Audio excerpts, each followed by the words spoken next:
Hi, this is Musa once again, this time with a different style of video. We're going to do a frequently asked question video, which is a summary of all the questions and comments I've got on the deck over the past 3 months that I started playing actively the deck again. We'll go through some of the most common questions people asked me, as well as some of the extra comments I would like to make on the deck. So consider this as a frequently asked questions / secondary deck video, this time hopefully with better sound quality. So let's get started. So we're going to start with the why not section. I've gathered all the questions regarding why are you not playing the X card in the deck. I've put them all together and here they are in a list. First, we're going to start off with Grist, my favorite queen, the best designed planeswalker, as I keep saying. Unfortunately, Modern isn't a grindy meta anymore. Grist is abusing grindy metas where blue decks are being played. So if you go and check the Modern meta game, you see that Grist is not good against them. It's bad against both Affinity and Boros Energy because they create tons of tokens and tons of board advantage. It's terrible against Flash that is being played both by Boros Energy as well as Jeskai Blink. Against Amulet Titan, for example, it's very bad because the turn that Titan or after a Math Analyst come on the board is a turn that you're actually dying, so Grist does nothing, etc. etc. Ruby Storm doesn't play creatures, etc. etc. I really hope that the meta will swap again into a Grist Cauldron meta in order for me to play black. But for now, you should keep this card in your folder. Maybe in the future we will come back to it. And no, black is not the reason to play the next card I'm going to mention. Yes, I will talk again about Shaman of the Pact. Shaman of the Pact requires a significant board state in order to be useful. Otherwise it's just a 3-mana, 3/2 that deals maximum 1 damage to your opponent. This is not modern where Modern is nowadays. This is also why Elfball failed as a deck, and we had to switch into a different style of deck, and this is why I play Devoted Elves. We cannot create significant board advantages as we used to in the past because we don't have equally strong cards as the other decks in the format do. Shaman should stay in your folder together with the rest of the cards that are going to be mentioned in this list. Next card that people mention is Green Sun Zenith. Even though everyone was very excited, me included, when Green Sun Zenith got introduced back into Modern, as it's a great tutor, it's a very cheap tutor, and it goes back to your deck. Unfortunately, this version of Elves cannot play it because it doesn't tutor either for Vizier or any of the hate bears that you are playing in your sideboard. And not only that, whenever I removed Code of Calling from the list, I suffered. Code of Calling is a superior card to Green Sun Zenith because it can fetch anything, it can tutor anything you need for the deck, both Vizier as well as the hate bears, and it's an instant tutor. You're playing Modern, you're playing an interactive format, and you want to be able to react to whatever the opponent is doing. So it's crucial for you, for your deck, because this is a toolbox deck, never forget that. It's crucial for you, to be able to play something in your opponent's turn. This is also one of the reasons the deck is good. It's Code of Calling because it's an instant speed tutor. Another card people have mentioned is a Hexing Squelcher. Why do you not splash right for Squelcher? First of all, let's get it out of the way. We are not going to play Blood Moon in a format that the Boros Energy is the best deck in the format. And there is also Ruby Storm. You cannot Blood Moon the opponent.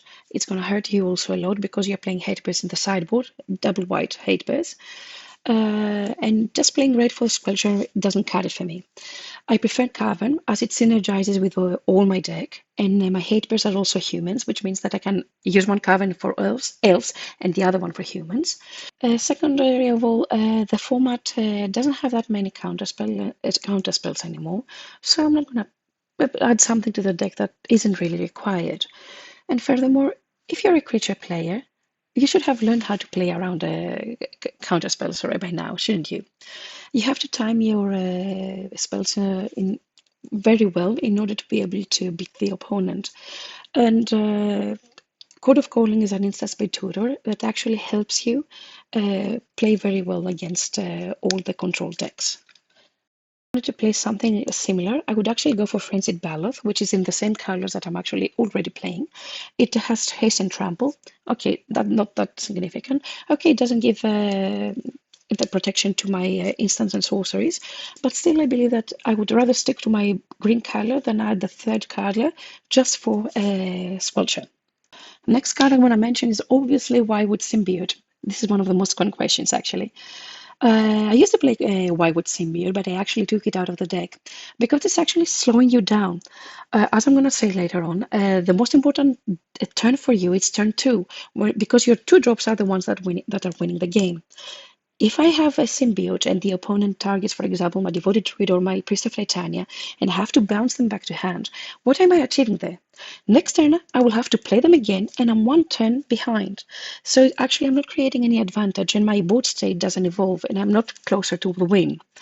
So the symbiote was actually delaying me. It was slowing down the deck.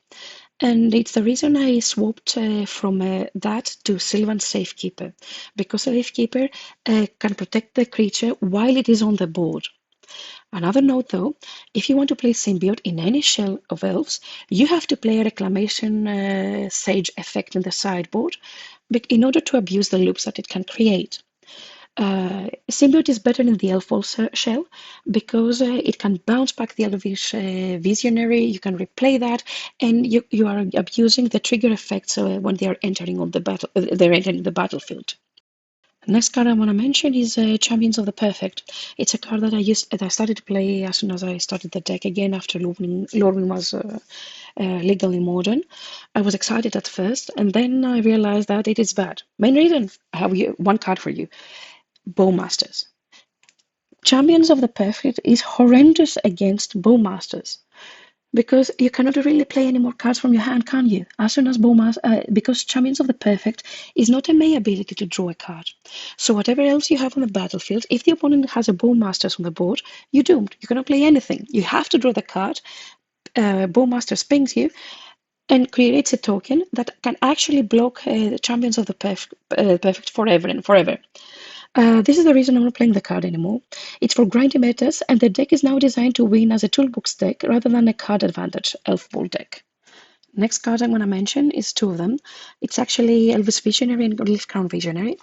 Neither of them cuts it for the deck. Elvish Visionary doesn't match at all the style. We're not going to draw cards with the style of the deck that we have. Elvish Visionary is for Elfball. Leaf Crown Visionary is for grindier metas. We're not creating card advantage with our hands. We are toolboxing. We are searching for the right tool in order to finish the game. And the rest of the cards that we have on the battlefield, the rest of the creatures, are actually there to protect the combo or the angle that we want to use in order to go for the victory. So Visionaries out of the deck, maybe in another shell. Why not Joraga anymore? You can play Joraga depending on your meta. I currently moved away from the card because I was trying Mana Tithe. I might go back to the card as it is synergized very well with Cauldron, and it's a pseudo 1 mana Lord for Elves. It synergizes very well with the deck, and you might see me going back to it very, very, very soon. So keep that card somewhere available. You might actually start playing it again sometime soon. Why not playing Elvish Reclaimer? Because in the current meta, it's nothing. We don't have actually lands that we want to tutor for. And it's just a 1 mana, 3/3 at best that does nothing. It doesn't have trample, it doesn't have anything. I was never a huge fan of the card, even though I can admit that there were other people playing decks with the Reclaimer in them, and they did great in the previous meta. A long time ago, but for me right now, Elvish Reclaimer doesn't have a spot on the deck. In the deck, I believe that I can find better 1-drops that can fit the deck and help me build it around the synergy and all the winning angles that the deck has. So for me, Elvish Reclaimer is a no. So now we're going to the second part of the video, which I'm going to share some of our extra comments and thoughts regarding the deck that I wanted to share with you all this time. Let's just start by admitting that I hate Lush Portico with passion, but it's a very good card. And it has a very nice synergy with Curion Ranger. So yes, it will stay in the deck, even though sometimes I swear a lot because I have the perfect hand and I have to mulligan it because I have a Lush Portico in hand. And here I will enter an example. For example, this was a hand that I would actually keep if this wasn't a Lush Portico and it was any other type of forest that I could actually keep. So Lush Portico works very well with Current Ranger, and you are able to bounce it back and replay it and actually filter the top of your deck in order to get rid of any cards that you don't like and you don't want, and actually look, for example, in Nature Rhythm to put it in the graveyard and recast it using a Harmonize, or actually, for example, put a creature in the graveyard, you have a cauldron on the battlefield, and then use it like that. It's a great card. We'll keep on playing it, and I think you should too. So, next point I want to make is the difference between Devoted Elves and Elfball. Elfball, once you learn the mechanism, you're set. This deck is a little bit more challenging to play, to pick up and play, because it has a learning curve, and it's completely different to anything else that Elves was in the past. It functions differently than traditional Elf lists, and it's closer to a toolbox deck. This means that you can't really understand how the deck plays until you have tons of repetitions with it. You make mistakes. I made tons of mistakes in order to learn the deck. And this is something that you have to understand, and don't get disappointed. I was lucky enough to have my husband at home, and actually we are discussing a lot when we're playing decks. Here I'm going to show you a traditional elf bowl list too. I was lucky enough to have my husband at home, and we're actually discussing about plays and how I approached some matchups and how I played some games. And he was able to give me feedback. I think that you did that wrong. I think you should do that. And we're having discussion afterwards. It was really nice to have the replays in order to watch the games again. This is something also I would suggest doing with someone that might know the toolbox decks better than you, especially if it's the first time with them. And because as soon as you pick up as soon as you understand how the deck works, the mechanism, you're fine. In Elfball, you just learn how it goes. You just bounce with Symbiote, you do things with Visionary, etc., etc., and it's the same mechanism all over again. In Toolbox, the limit is the sky. You keep learning every single time you're playing the deck. Next topic I want to talk about is Heritage Druid. As you may have seen, I completely removed Heritage Druid from the list, as I realized that it wasn't offering anything to the deck anymore. It's something I mentioned in my last 5-0 video.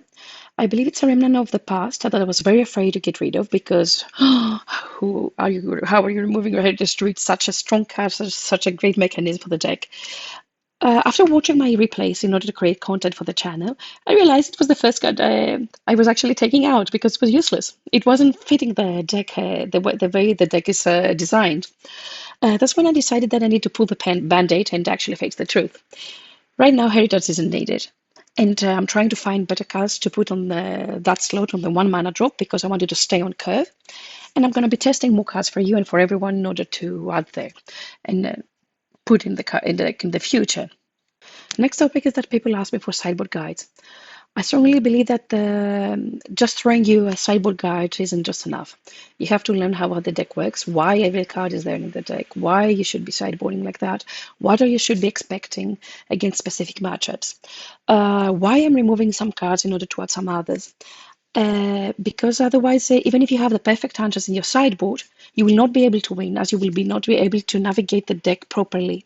This is a skill that is earned by repetition, experience, and lots of failure. And trust me, failure has become my middle name when it comes to playing Magic, and especially Magic Online, the last 3 years.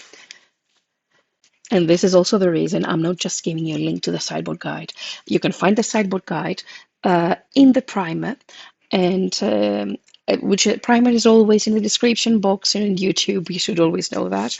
Because I want you to go through the primer, read the primer, and then open the sideboard guide in order to have it.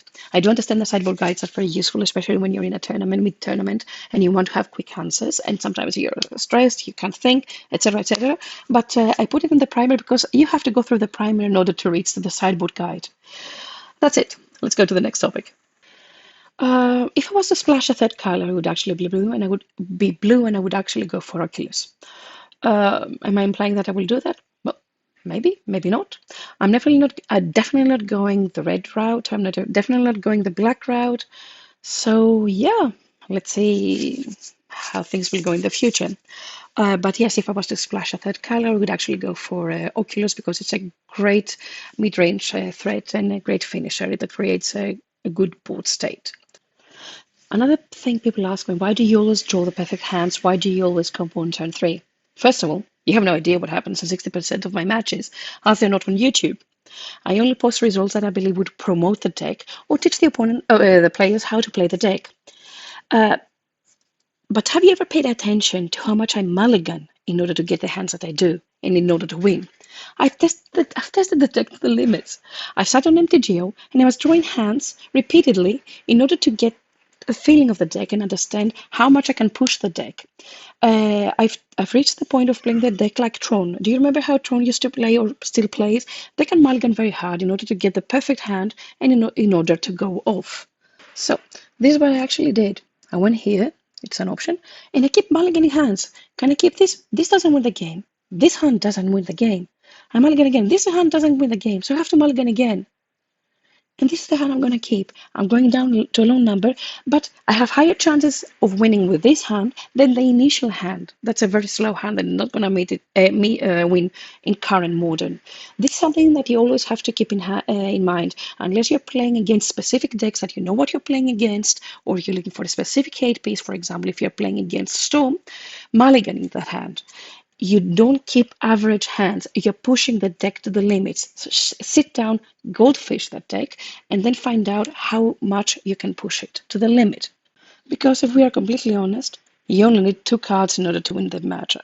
You need a Nature's Rhythm, and you need a Devoted Druid. These 2 cards actually win on the spot. You tell me, okay, if I mulligan hard, I'm not going to win because they might have removal. But would you win with the initial hand anyway? Or will you just be waiting to draw out of it? This is something for you to think about. And here I'm actually going to put in a small sample of how much I can mulligan with the deck. Okay, did I get lucky to win this game? Yes, I did. But would I have won with the initial hand? No.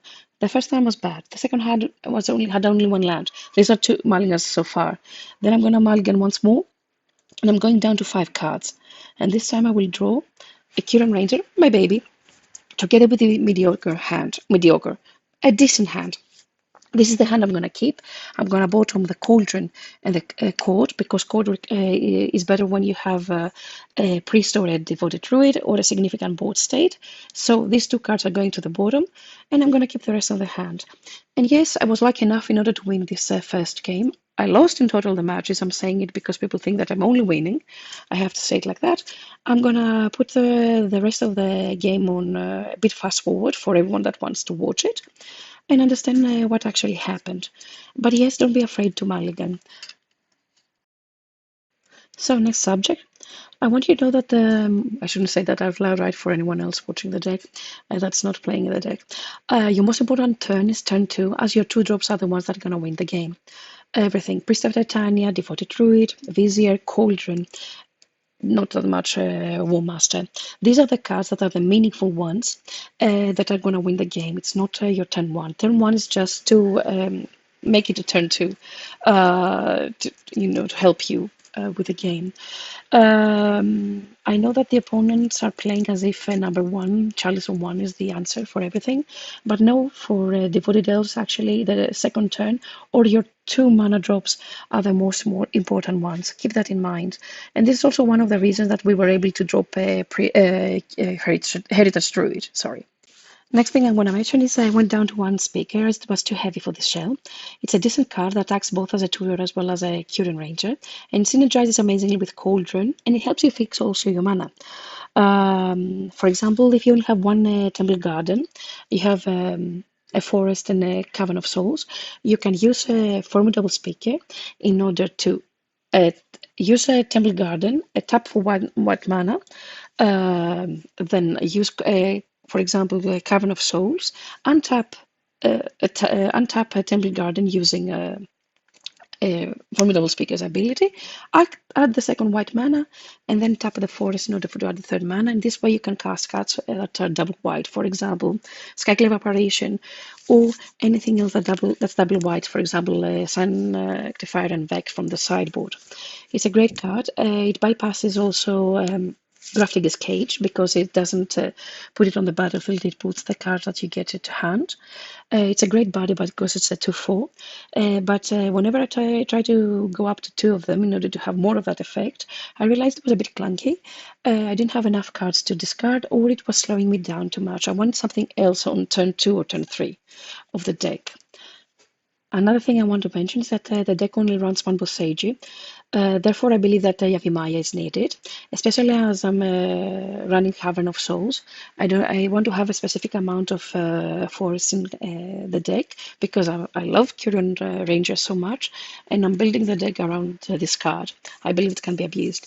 Therefore, you can have Yavimaya, you can play your Boseiju, you can play your Yavimaya if you have it in hand, and bounce back the Boseiju in order to keep it as a removal for any land or any artifact or enchantments the opponents might have. Always keep that interaction in hand. If you were playing two Boseijus, things would be different, but I think it's a bit too heavy. I've tried it before. So that's all I had to say about the video. It was a pain in the ass to shoot it, let's be honest, because the audio quality was bad and I had to re-record it 4 times, I think. I've done my best though. This time I didn't give up that easily as the previous time. I hope it was a useful video for everyone that likes the deck. I hope that it was useful for anyone that likes to play green decks. I'm really happy to see people picking up on the deck and playing it. Please leave me any comments that you want below, any other thing that you'd like me to record, play, or anything. When it comes to elves, I only play Modern Elves. I'm just telling you from now. I hope I wasn't too harsh on some of my ideas regarding some cards and some decks. But I'm Greek, I'm passionate, and I really love elves, and I'm going to do the best in order to keep on playing it modern. Please leave me any comments you want, anything else you can find me. I've left all the necessary info in order to find me and reach me in the description box of the video, and I will see you on the next one.